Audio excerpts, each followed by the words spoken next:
श्री राम दोस्तों, स्वागत है आपका Shri Ram institute of competition के यूट्यूब चैनल पर। मैं हूं अंशिका और आज हम करने जा रहे हैं करंट अफेयर्स। दोस्तों, करंट अफेयर एक ऐसा टॉपिक है जिसके बिना एग्जाम नहीं बन सकता, कोई भी पेपर नहीं बन सकता। तो इसी वजह से हमने करंट अफेयर्स की एक नई श्रृंखला प्रारंभ करी है। उम्मीद करती हूँ कि आपको पसंद आएगी। So without any further ado, let's begin. हमारा पहला सवाल, विश्व कछुआ दिवस प्रतिवर्ष कब मनाया जाता है? When is the World Turtle Day celebrated every year? तो दोस्तों, ये बात जानने से पहले हमारे लिए ये जान लेना बहुत जरूरी है कि कछुआ यानी कि टर्टल, टॉर्टिस एक ऐसी प्रजाति है जो कि एक्सटिंक्शन के वर्ज पे, it's on the verge of extinction, विलुप्त हुई नहीं है पर हो जाएगी आने वाले कुछ सालों में। That's why it is an endangered species. तो इसी वजह से 1990 में 1990 में एक ऑर्गेनाइजेशन सेटअप हुई थी, ATR, अमेरिकन टॉर्टिस रेस्क्यू। ये एक अमेरिकी नॉन प्रॉफिट ऑर्गेनाइजेशन है, यानी कि एक अमेरिकन गैर लाभकारी संगठन है जो इसी कार्य क्षेत्र में इसका काम है कि हाँ भाई, हम सारे टॉर्टिस को रेस्क्यू करें। क्यों जरूरी है, क्यों हम मनाते हैं ये कछुआ दिवस? क्योंकि हमें लेमैन को या जो आम जनता है उसे ये बताना जरूरी है कौन सी प्रजाति है, क्यों विलुप्त होते जा रही है, इसका आवाज क्या क्या है, ताकि बेसिकली एक अवेयरनेस फैला सके, ताकि लोग इसको बचाने में, इसकी प्रोटेक्शन में अपना योगदान दे सके। तो इसका उत्तर है 23 मई। विश्व कछुआ दिवस मनाया जाता है प्रतिवर्ष 23 मई को, 23 मई। अगला सवाल, अंतर्राष्ट्रीय प्रसूति नानवण समाप्त करने के लिए दिवस हर साल कब मनाया जाता है? International day of end of obstetric fistula. ये दिवस मनाया जाता है प्रतिवर्ष फिर से 23 मई को ही। पहली बात कि ये एक चिकित्सा स्थिति है जिसमें जन्म देते वक्त बर्थ कैनाल में एक काफी बड़ा छेद हो जाता है और ये माँ के लिए दोस्तों काफी कष्टदायी, बहुत ज्यादा पेनफुल साबित होता है। इसलिए मेन मोटिव इसके पीछे भी यही है कि भाई हम अवेयरनेस फैला सकें ताकि ये जो ऑब्स्टेट्रिक फिस्टुला है इसको खत्म किया जा सके। ठीक है, अगला सवाल, स्थानीय कारीगरों एवं शिल्पकारों को संरक्षण एवं बढ़ावा देने के लिए हुनर हाट 2022 के 41वें संस्करण का आयोजन कहाँ हुआ है? Where is the 41st edition of Hunar Haat organized to protect and promote local artisans and craftsmen? Globalisation की वजह से, इतने इंपोर्ट्स की वजह से, जो क्वालिटी ऑफ गुड्स बाहर से आ रहा है वो सस्ता होने की वजह से और क्वालिटी अच्छी होने की वजह से जो हमारे लोकल आर्टिसंस और क्राफ्ट्समैन हैं, जो लोकल कारीगरी वाले काम करते हैं, बहुत ज़्यादा उनकी पूछ कम होती जा रही है मार्केट में। वो काफ़ी ज़्यादा सफ़र कर रहे हैं इस वजह से। और हुनर हाट, अगर मैं डिफाइन करना चाहूँ तो हुनर क्या होता है? हुनर मतलब टैलेंट, कोई एक कला, कोई एक ऐसी विधा जिसमें आप पारंगत हो। और हाट मतलब जैसे बाजार, जहाँ पे बेचना खरीदना सामान का चलता रहता है। तो हुनर हाट जो है ये इसका मोटिव ये है कि ये जो हमारे आर्टिसंस क्राफ्ट्समैन हैं, ये जो हमारे शिल्पकार हैं, कारीगर हैं, ये अपना सामान जो खुद से वो बना रहे हैं वो बेच और खरीद पाएँ, भारत जो जनता है वो आए और इनसे खरीदे। इसका 41वां जो एडिशन है ये अभी हुआ है, कहाँ? आगरा, यूपी में। जी हाँ, इससे पहले ये हुआ था राजपथ पर और यहाँ पर हमारे माननीय प्रधानमंत्री जी नरेंद्र मोदी भी इसको विजिट कर चुके थे। ठीक है, और तो इस वजह से हम ये मनाते हैं हुनर हाट 2022 हमने मनाया। खत्म हो गया है ये, ऐसे देखो होते हैं, ये स्टॉल्स लगे होते हैं, यहाँ पर चलता रहता है बेचना खरीदना। एक और चीज मैं आपको बताना चाहती हूँ कि ये चला था 18 मई से 29 मई तक, 18 से 29 मई तक ये चला था, जो इसका 41वां एडिशन है। ठीक है, अगले सवाल पे बढ़ते हुए, अ प्लेस कॉल्ड होम किसका लिखा हुआ उपन्यास है? A Place Called Home is a novel written by whom? A Place Called Home is a novel written by प्रीति शेनॉय। जी हाँ, प्रीति शेनॉय जी ने ये लिखा है A Place Called Home। Harper Collins India ने इसको पब्लिश किया है नॉवेल को। और कर्नाटका में एक जगह है दोस्तों सकलेशपुर करके, वहां पर एक कॉफी एस्टेट से जुड़ी ये कहानी है और एक महिला नायिका को ये दर्शाती है कि कैसे, मतलब अगर मैं बात करूँ तो एक मिस्ट्री और एक फाइंडिंग वन सेल्फ नहीं होता, खुद की खोज में जो एक नोवेल पूरा लिखा गया है, उस स्टोरी लाइन को पकड़ते हुए ये पिरोई है कहानी प्रीति शेनॉय ने। चलिए आगे बढ़ते हैं हमारे अगले सवाल पर। हाल ही में किस इंग्लैंड की व्हाइट बॉल क्रिकेट टीम का मुख्य कोच नियुक्त किया गया है? किसे? Who has been appointed as the head coach of the England's white ball cricket team recently? दोस्तों ये हेड कोच है, ध्यान दीजिएगा, कैप्टन नहीं है, कोच है, हेड कोच। तो पहली बात, एम्स्टरडैम नीदरलैंड्स और इंग्लैंड का अभी एक ओडीआई होने वाले हैं, उनके वनडे मैचेस जिसे कहते हैं, एक दिवसीय सीरीज चलने वाली है। उस इन्होंने, मैं आंसर बताती हूँ, मैथ्यू मॉट है वो, उन्होंने इसी शर्त पे करा है कि मैं इसी, ये जो ओडीआई है इसी से अपना कार्य प्रारंभ करूंगा, और इन्हें 4 साल के अनुबंध पर नियुक्त किया गया है। ये अगर बात करूं इनकी एज की तो ये 48 ईयर्स के हो चुके हैं, और अब ये जो नीदरलैंड्स और एम्स्टरडैम वाला मैच है उसमें ये अपना कार्यभार संभालेंगे, मैथ्यू मॉट। आगे बढ़ते हैं अगले सवाल की। Which state has launched India's first OTT platform C-Space? दोस्तों ये जो भी स्टेट है, जो भी राज्य है, वो पहला ऐसा राज्य है जिसने OTT लॉन्च करा है भारत में। OTT यानी कि over the top platform launch किया है भारत में। इस पर सभी प्रकार की शॉर्ट फिल्में, जितनी भी नॉर्मल फिल्म्स जैसे होती हैं, सीरीज होती हैं, हर चीज उस पर रिलीज की जाएगी। और जी हाँ, आप सही समझे, केरला है इसका उत्तर। केरला ने, केरल सरकार ने ये पहला OTT प्लेटफॉर्म लॉन्च करा है। करा है नहीं, बल्कि मैं आपको अगर सच बताऊं तो करेगा, करने वाला है। 1 नवंबर को उन्होंने ऐसा बोला है कि वो 1 नवंबर को ये सी स्पेस नाम का OTT प्लेटफॉर्म लॉन्च करेंगे फ्यूचर। तो अगर आपको बताऊं इस मिलनी संवाद प्रोग्राम के बारे में, तो ये बेसिकली एक जनसंपर्क प्रोग्राम है। उन्होंने इस उद्देश्य से इसको चलाया है, शुरू कराया है कि भाई जो भी आम जनता है, जो भी उनकी शिकायतें हैं, जो भी उनकी प्रॉब्लम्स हैं, वो आकर बताएं। एक बेसिकली एक एकल खिचड़ी मंच चाहते हैं वो प्रदान करना, एक वन विंडो रूम, जिसकी वजह से जो भी जनता है उसकी शिकायतें का निवारण कर सके, जो लोग पोजीशन पे हैं इस समय। ठीक है, तो वो जल्द से जल्द जो भी उनकी प्रॉब्लम्स हैं उनका कुछ ना कुछ फटाफट सोल्यूशन निकाला जा सके। ये लिया है किसने निर्णय? भगवंत मान ने। ये मुख्यमंत्री है पंजाब के मुख्यमंत्री भगवंत मान। अगला, ब्रिक्स देशों के विदेश मंत्रियों की बैठक की अध्यक्षता किसने की है? Who has presided over the meeting of foreign ministers of BRICS countries? तो सबसे पहली बात तो ये ब्रिक्स है क्या, है ना? तो अगर मैं ऐसे बताऊं तो ये कुछ कंट्रीज का संगठन है। B for Brazil, Russia, India, China और साउथ अफ्रीका। क्या मोटिव है? इनकी कुछ कलेक्टिव आइडियाज हैं जो ये सारी कंट्रीज मिलकर उनको एक ऑटोनॉमसली रीच करना चाहती हैं। अपनी जितनी भी जो इनकी ग्लोबल इकोनॉमी है उसको बूस्ट अप करना चाहती हैं ये साथ मिलकर। तो टाइम टू टाइम इनकी समिट्स होती रहती हैं ब्रिक्स कंट्रीज की, ये सारी कंट्रीज मिलती है। तो अगर अब तक तो आपने अंदाजा लगा ही लिया होगा, इन कंट्री में ऑस्ट्रेलिया तो कहीं है ही नहीं दूर दूर तक, तो इसका होने का तो कोई मतलब ही नहीं है। इन तीनों में से कोई एक जवाब है। और पहली बात मैं आपको बताना चाहूँ, अभी हाल ही में इनकी एक और समिट और इनकी मीटिंग हुई है, उसमें सुब्रमण्यम शंकर जी इंडिया से जो हमारे विदेश मंत्री हैं वो गए हैं, साथ में वांग यी जो चाइना के विदेश मंत्री हैं वो उसमें थे। नलेदी पंडोर नाम की साउथ अफ्रीका की हैं ये वहाँ के जो फॉरेन मिनिस्टर होते हैं उनमें से एक हैं। और सर्गेई लावरोव ये हैं रशिया के। तो इन सब ने मिलके, और ब्राज़ील के मैं आपको बताना भूल गई, कार्लोस फ्रांसा, ठीक है, ये ब्राज़ील के हैं, सारे हैं ये विदेश मंत्री मोस्टली। और इन लोगों ने मिलकर ये वो करी है मीटिंग, जिसमें प्रिजाइड ओवर किया है, जिसकी अध्यक्ष कौन था? चाइना के वांग यी, इनका मैं नाम भी लिख देती हूँ, चाइना के वांग यी हैं ये, जिन्होंने ये पूरी समिट को होस्ट किया, उसको प्रिजाइड ओवर किया। ठीक है, China.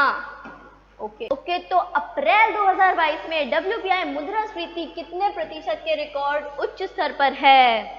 WPI inflation at a record high of what percentage in April 2022? तो दोस्तों सबसे पहले अगर WPI की बात करें तो WPI की फुल फॉर्म होती है wholesale price index. Wholesale price index. और इन्फ्लेशन क्या होती है? जो हमारी जो नॉर्मल गुड्स कमोडिटीज होती हैं इनके प्राइस हल्के हल्के बढ़ने लग जाते हैं, उसको हम बोलते हैं inflation. WPI inflation last year की अगर मैं बात करूं 2021 की, उसमें 10.74 था ये परसेंटेज, 10.74। और आज की डेट में अप्रैल 2022 में रिकॉर्ड किया गया है 15.08%। तो देख रहे हैं आप, वृद्धि तो हुई है, बड़ा तो है ही इन्फ्लेशन रेट, बट देखते हैं अब भगवान भरोसे। तो इसका उत्तर है 15.08%। ठीक है, आ रहा है अगला सवाल 10वां। हाल ही में 12वीं हॉकी इंडिया सीनियर महिला राष्ट्रीय चैंपियनशिप 2022 किसने जीती है? Who recently one the 12th hockey India senior women's national championship 2022? पहली बात ये हॉकी की बात हो रही है और दूसरी बात सीनियर विमेन है, इसमें ये बात ध्यान रखो। और तीसरी बात, जीता किसने भाई? ओडिशा ने जीता। बिल्कुल सही प्रकार से हमारे ये जो ऑप्शन है चारों लगे हुए हैं। सबसे पहली पोजीशन पे ओडिशा थी, सेकंड पे कर्नाटका, थर्ड पे झारखंड और आखिर में आई हमारी हरियाणा। जो ओडिशा है उसने कर्नाटका को 0-2 पे आउट करके अपनी फर्स्ट पोजीशन सिक्योर करी थी। तो ये भी एक बात है इंपॉर्टेंट कि वो कुछ भी नहीं कर पाए थे। 2-0 पे आउट करा इन्होंने, ओडिशा ने कर्नाटका की टीम को, और इन्होंने पाई पहली पोजीशन ओडिशा। नेक्स्ट, विश्व स्किज़ोफ्रेनिया दिवस हर साल कब मनाया जाता है? When is world schizophrenia day celebrated every year? Okay, पहली बात, स्किज़ोफ्रेनिया एक मेंटल डिसऑर्डर है, एक दिमागी प्रॉब्लम है, जो कि अगर मैं आज की सोसाइटी की बात करूं तो मेंटल डिसऑर्डर्स पे कोई ध्यान नहीं देता। जो भी हमारे डिप्रेशन, एंजाइटी वगैरह, किसी को कोई, हमारी सोसाइटी तो कम से कम उस पर कोई ध्यान, कोई कुछ नहीं देती है, उसको कुछ मानती भी नहीं है। ये दिवस सिर्फ और सिर्फ अवेयरनेस फैलाने के लिए मनाया जाता है। ये इस बारे में बताता है, इस पे वो डालता है कि जो लोग इससे सफ़र कर रहे हैं वो कैसा फील है। वो कॉन्स्टेंटली एक श्रम की स्थिति में रहते हैं, एक स्टेट ऑफ लेबर में रहते हैं, और कॉन्स्टेंटली उनका दिमाग ऐसी ऐसी चीज़ें देखने लगता है जो उनके साथ कभी हुई नहीं। मतलब हेल्यूसिनेशन जिसे हम कहते हैं, ऐसी चीज़ें इमेजिन करके उन्हें सच मान लेना जो कि कभी हुआ भी नहीं।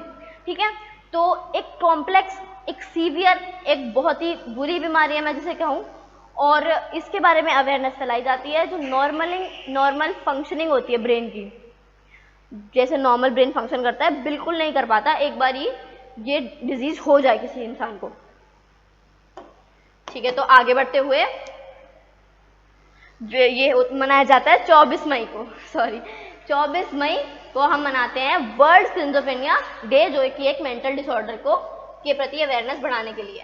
ओके, अगला सवाल, कौन सा राज्य महिला विधायकों के पहले राष्ट्रीय सम्मेलन की मेजबानी करेगा? Which state will hold the first national conference of women schools?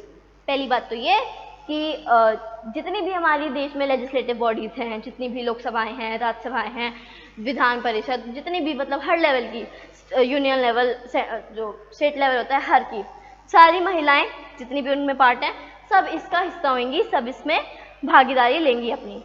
जो हम ये 2022 मना रहे हैं, क्या मना रहे हैं? आज़ादी की 75वीं वर्षगांठ, 75वीं वर्षगांठ मना रहे हैं ना, आज़ादी का अमृत महोत्सव, स्वतंत्रता की 75वीं वर्षगांठ।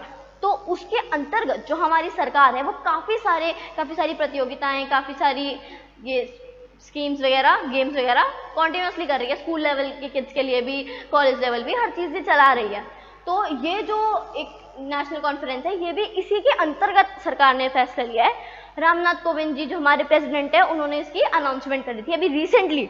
तो ये स्टेट है केरला, जी हाँ, केरल सरकार ये होस्ट करेगी नेशनल कॉन्फ्रेंस। काफ़ी अच्छा कदम है ये विमेन एम्पावरमेंट को लेके। केरल इसका सही जवाब है। आगे बढ़ते हैं। भारतीय रेलवे स्वदेशी हाइपरलूप सिस्टम विकसित करने के लिए किसके साथ साझेदारी करेगा? जो हमारा रेलवे है वो किसके साथ साझेदारी करेगा? Indian Railways to develop indigenous hyperloop systems with, या फिर कह सकते हो with whom will they collaborate to do so? Hyperloop systems की अगर मैं आपको बताऊं तो एक ऐसा सिस्टम है जो कहा जा रहा है कि पूरा रेवोल्यूशनाइज करके रख देगा हमारे ट्रांसपोर्ट सिस्टम को जो करेंटली हमारे देश में है। पहली बात, क्या क्या प्रॉब्लम्स आती है हमारे ट्रांसपोर्ट सिस्टम में? फास्ट नहीं है, बहुत ज़्यादा ट्रैफिक बढ़ गया है, तो जाम लगे रहते हैं आए दिन सड़कों पे, और ऊपर से पोल्यूशन इतना करते हैं ये लोग, इतने ज़्यादा पोल्यूशन एमिशन, कार्बन एमिशंस होते हैं, जिसकी वजह से बिल्कुल ठप हो जाता है एक तरीके से। जितना हम एडवांसमेंट कर रहे हैं उतना ज़्यादा हम अपनी अर्थ को डिग्रेड भी करते जा रहे हैं साइड बाय साइड। तो इस वजह से ये प्रॉमिस करता है हमारे हाइपरलूप सिस्टम्स कि ये कार्बन एमिशंस को बिल्कुल जीरो कर देंगे। अगर जीरो भी ना कहूँ तो काफ़ी हद तक कम कर देंगे, काफ़ी हद तक रिड्यूस कर देंगे। इसी वजह से ये काफ़ी बेहतर माने जा रहे हैं। ऐसा कहा जा रहा है कि पूरा का पूरा ट्रांसपोर्ट सिस्टम ही रेवोल्यूशनाइज कर देंगे एक बार ये काम में आ जाते हैं तो। और गेस व्हाट, ये किसने आइडिया दिया होगा? हमारे एलॉन मस्क सर ने, ऑब्वियसली। जो एक सेंटर ऑफ एक्सीलेंस बनाया जा रहा है इस हाइपरलूप टेक्नोलॉजी में, वो रेलवे बनाएगा। अभी इन फ्यूचर रेलवे ने ऐसा प्रॉमिस किया है कि वो ऐसे एक्सीलेंस सेंटर्स भी बनाएगा इस चीज़ के लिए। तो आईआईटी मद्रास इसका सही उत्तर है। आईआईटी मद्रास के साथ कोलैबोरेट करेगा भारतीय रेलवे इन हाइपरलूप सिस्टम्स को बनाने के लिए। ठीक है, बढ़ते हैं अपने अगले प्रश्न की ओर। ये मैं आपको दिखा दूं, पूरा ये हाइपरलूप सिस्टम है। 6 to 8 पैसेंजर्स बैठेंगे एक कैप्सूल में, 3 कैप्सूल। ये मतलब एक डिज़ाइन है अभी, और प्रॉबेबली इस पे काम किया जाएगा। जो ट्यूब्स होंगी बिलो भी होंगी, ओवरग्राउंड भी होंगी, तो मतलब एक तरीके से कहा जा रहा है कि काफ़ी ज़्यादा बढ़िया रहेगा ये, काफ़ी ज़्यादा अच्छा ये प्रयास रहेगा हमारी इंडियन सरकार के द्वारा। हाल ही में हाईकोर्ट ने किस राज्य सरकार की बहुचर्चित मौजूदा घर घर राशन वितरण योजना, मुख्यमंत्री घर घर राशन योजना को रद्द कर दिया है? Recently, which state government's famous house-to-house ration distribution has been done by the High Court? ठीक है, it has been cancelled. तो घर घर राशन योजना अगर मैं बात करूं, सब जानते हैं केजरीवाल जी ने, जो हमारे सीएम हैं दिल्ली के, उन्होंने ये घोषणा करी थी कि भाई इस योजना के अंतर्गत पहले क्या होता है कि जिसके पास भी राशन कार्ड होता है उन लोग को जाना पड़ता है, एक तो लंबी लंबी लाइनों में खड़ा होना पड़ता है राशन लेने के लिए, ऊपर से कुछ पैसे भी देने पड़ते हैं, कुछ सम अमाउंट उनको देना पड़ता है राशन लेने के लिए। और सेकेंडली दूसरे वो लोग आते हैं जो हैं तो बिलो पॉवर्टी लाइन, लेकिन उनके पास कोई राशन कार्ड अभी है नहीं, या तो उन्होंने बनवाया नहीं है, या जो भी कारणों की वजह से उनके पास नहीं है। तो उस केस में इन्होंने प्रॉमिस किया है कि पहली बात घर घर पहुँचाएंगे, दूसरी बात पैसे भी नहीं लेंगे, जो कुछ देने पड़ते हैं वो कुछ पैसे नहीं देने आपको, और थर्ड चीज जिनके पास राशन कार्ड नहीं है उनको भी दिया जाएगा।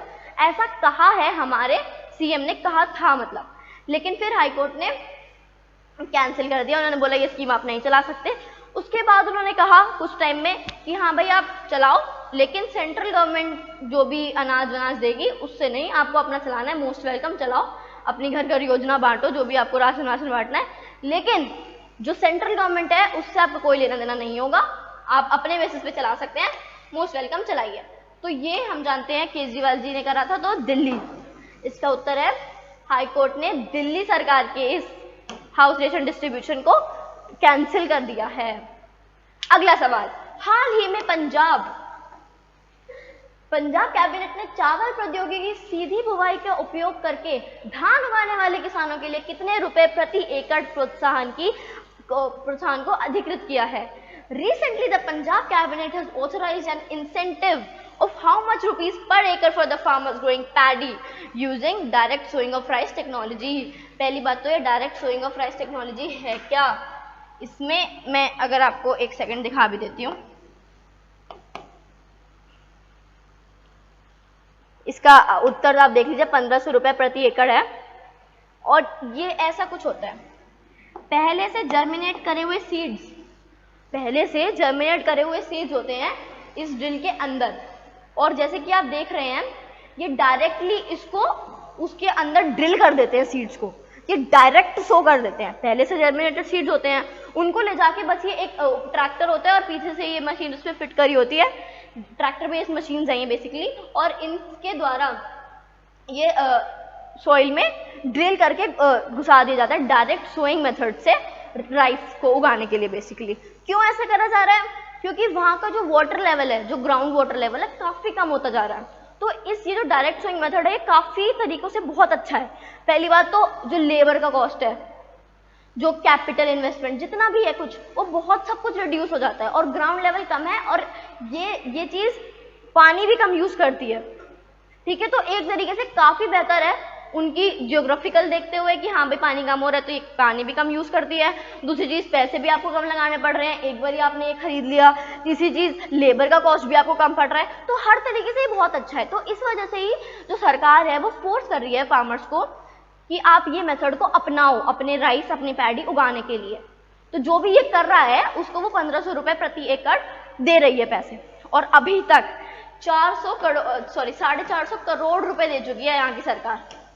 450 करोड़ रुपए, 1500 प्रति एकड़, 1500 प्रति एकड़ देते देते 450 करोड़ रुपए, करोड़ भी लिख दूं, करोड़ रुपए दे चुकी है सरकार। नेक्स्ट।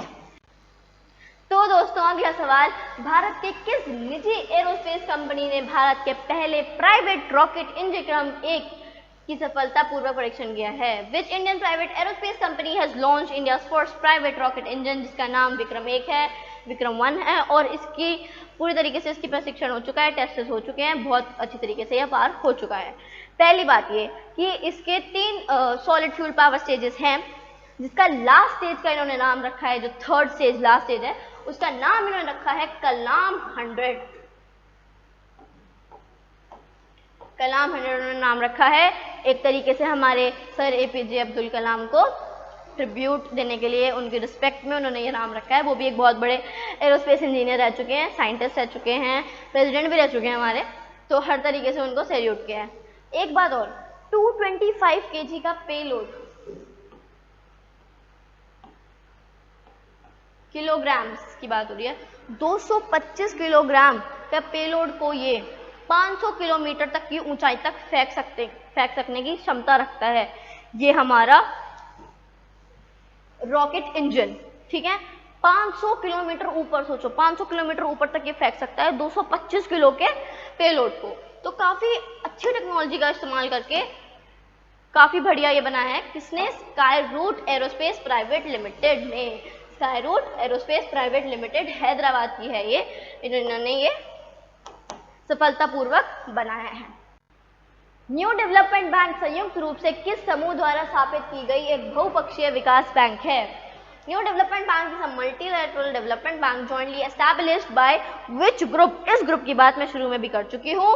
पहली बात तो ये कि जैसे कोई भी अगर एक ग्रुप है, कोई भी एक कमेटी है, कोई भी एक संगठन है, तो वो कुछ टाइम टू टाइम में एक अपनी मीटिंग्स रखता रहता है। मतलब ऑब्वियसली नए नए टॉपिक्स पे बात करने के लिए, जो भी नए अगर उनको कोई रूल्स बनाने हैं या जो भी उनको कुछ भी दिवस वगैरह बनाने हैं, तो उसके लिए वो समिट्स लेते रहते हैं फ्रॉम टाइम टू टाइम। ठीक है, तो ये समिट्स कभी भी, एक तरीके से समिट का मतलब मीटिंग्स ही है, कभी भी किसी भी जगह पर ये लोग रख लेते हैं जॉइंटली। हर बंदा, हर ग्रुप का मेंबर इसे अटेंड करता है, जो भी कंट्रीज उसका पार्ट होती है, हर कंट्री आएगी। तो 2014 की समिट थी ये, और ब्राजील में हुई थी। ब्राजील की एक जगह है फोर्टालेजा करके, आप इसे याद भी रख सकते हैं, फोर्टालेजा। ठीक है, ये ब्राजील में एक जगह है। 2024 में एक समिट हुई थी जिसमें ये बैंक का पहली बात न्यू डेवलपमेंट बैंक की स्थापना हुई थी। तो अभी करंटली इसके हेडक्वार्टर शंघाई में है, चाइना में है, जो चाइना की सबसे ज़्यादा पॉपुलेटेड सिटी है बीजिंग के बाद। मतलब बीजिंग जो उसकी कैपिटल है वो भी उतनी पॉपुलेटेड नहीं है, वो सेकंड नंबर पे आती है, और फर्स्ट नंबर पे आती है शंघाई। और वहीं पर हेडक्वार्टर्स है हमारे किसके? न्यू डेवलपमेंट बैंक के। और अब बता देती हूँ, इसका उत्तर है ब्रिक्स, यानी कि ब्रिक्स संगठन जो मैंने आपको बताया था, वो Brazil, Russia, India, China, south Africa वाला, उन्होंने ही मिलकर अपनी एक 2014 की समिट में फोर्टालेजा ब्राजील में ये न्यू डेवलपमेंट बैंक की स्थापना करी थी। करंटली इसके हेडक्वार्टर्स शंघाई में हैं। ओके, अगला सवाल, ब्रिक्स उसका उत्तर है अगला सवाल। ओके, तो नंजरायण टैंक को किस राज्य का 17वां पक्षी अभ्यारण्य घोषित किया गया है? Nanjarayan tank has been declared as the 17th bird sanctuary of which state? इसका उत्तर पहले मैं आपको बता दूं, तमिलनाडु है। तमिलनाडु में एक जगह है तिरुपुर करके, तिरुपुर है एक जगह तमिलनाडु में जहां पर ये नंजरायण टैंक स्थित है। और सरकार पेरियापल्लम रिजर्वोयर करके हम इसे जानते हैं, इसे बुलाते हैं इस नाम से भी। और कमाल की बात दोस्तों ये है कि नंजरायण टैंक 800 साल पुराना है। 800 साल, 800 ईयर्स हो गए हैं ये एज इट इज स्थित है। एक तरीके की हम इसे आज मनाते हैं बर्ड सैंक्चुरी के रूप में, हमने इसे घोषित कर दिया है। मतलब बर्ड सैंक्चुरी क्या होती है? एक तरीके से एक वाइल्ड लाइफ रेफ्यूज है जहाँ पर बर्ड्स आती हैं और यहाँ पर मतलब एक वो है कि बर्ड्स को हंट नहीं किया जाएगा, उन्हें प्रॉपर उनका हैबिटेट, प्रॉपर हर चीज़ उन्हें प्रोवाइड की जाएगी, खाना पानी वगैरह वगैरह। काफ़ी ज़्यादा बर्ड्स जो है माइग्रेट करती हैं, आती हैं हमारी बर्ड सैंक्चुरीज में दूर दूर के कंट्रीज से। तो बेसिकली एक ऐसी एनवायरनमेंट है जो उनको प्रोवाइड किया जाएगा जहाँ पर वो सेफ फील करें और वहाँ पे उनकी हंटिंग वगैरह कुछ भी नहीं होगी। ऐसी बर्ड सैंक्चुरी घोषित किया गया है नंजरायण टैंक को, जो कि तमिलनाडु में स्थित है, तिरुपुर जगह पे। ओके, तमिलनाडु इसका उत्तर हो चुका है। और अगला प्रश्न, भारत में जीएसटी परिषद की अध्यक्षता कौन करता है? जीएसटी परिषद क्या होती है? पहली बात तो GST council, who presides over the GST council in India? इसका उत्तर पहले बताना चाहिए मुझे, यूनियन फाइनेंस मिनिस्टर होता है इसका उत्तर दोस्तों। अभी फिलहाल कौन है? निर्मला जी, निर्मला सीतारमन जी हैं फिलहाल हमारी यूनियन फाइनेंस मिनिस्टर। और जो एक कॉन्स्टिट्यूशनल बॉडी है हमारी जीएसटी काउंसिल, और करंटली ये सुप्रीम कोर्ट ने ऑर्डर्स दे दिए हैं कि कोई यूनियन गवर्नमेंट की वो नहीं है इस पे जो है मोनोपोली। यूनियन गवर्नमेंट भी डिसीजन मेक कर सकती है, स्टेट गवर्नमेंट भी डिसीजन मेक कर सकती है इस जीएसटी के से related. Okay, so under the article of 279A ये जीएसटी काउंसिल हमारे देश में बनाई गई थी। कौन प्रिजाइड ओवर करता है? Union finance minister preside over करती है। करंटली कौन है? Nirmala Sitharaman. Okay, very well, बढ़ते हैं आगे। केंद्रीय वित्त मंत्री है इसका answer, union finance minister. Okay, so national हरित अधिकरण के अध्यक्ष की नियुक्ति किसके द्वारा की जाती है? By whom is the chairman of the national green tribunal appointed? पहली बात ये आ रहा होगा नेशनल ग्रीन ट्रिब्यूनल है क्या? तो मैं आपको बता दूं 2010 में एक एक्ट लॉन्च हुआ था, एक एक्ट पास हुआ था, नेशनल ग्रीन ट्रिब्यूनल एक्ट। इसके तहत ऐसे नेशनल ग्रीन ट्रिब्यूनल बनाए जाएंगे जो उनका काम क्या है कि भाई जितने भी फॉरेस्ट हैं या फॉरेस्ट से हटके भी अगर मैं बात करूं जितने भी नेचुरल रिसोर्सेज हैं जैसे कोल पेट्रोलियम वगैरह हो गया जो नॉन रिन्यूएबल है, उनकी ये प्रोटेक्शन करता है, उनको कंजर्व करता है, उनको बेसिकली उनका संरक्षण करता है, जो भी हमारे जितने भी सारे फॉरेस्ट वगैरह हैं। तो इसका चेयरमैन जो नियुक्त करता है वो कौन करता है, ये प्रश्न है। तो जो पर्यावरण संरक्षण है बेसिकली वो इसका गोल है, इसको नियुक्त किया जाता है हमारे सेंट्रल गवर्नमेंट के द्वारा, हमारी केंद्र सरकार नियुक्त करती है। और करंटली अगर मैं आपको बताऊं तो आदर्श कुमार गोयल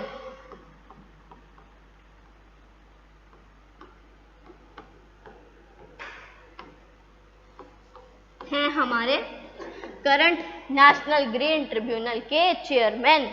ओके, ये फिलहाल हमारे चेयरमैन हैं, इनको अपॉइंट किया था हमारी सेंट्रल गवर्नमेंट ने ही।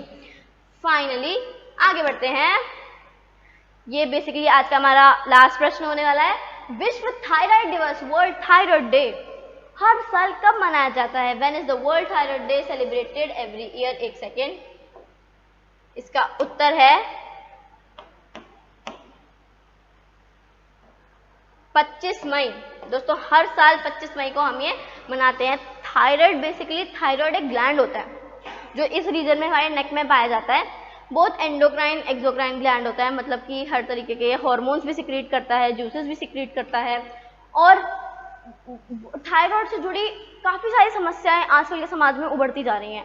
और अगर मैं रेशो वाइज बताऊं तो हर 5 में से एक इंसान, इंडिया की बात कर रही हूँ, हर 5 में से एक इंसान किसी ना किसी थायराइड रिलेटेड डिसऑर्डर से सफ़र कर रहा है आज की डेट में।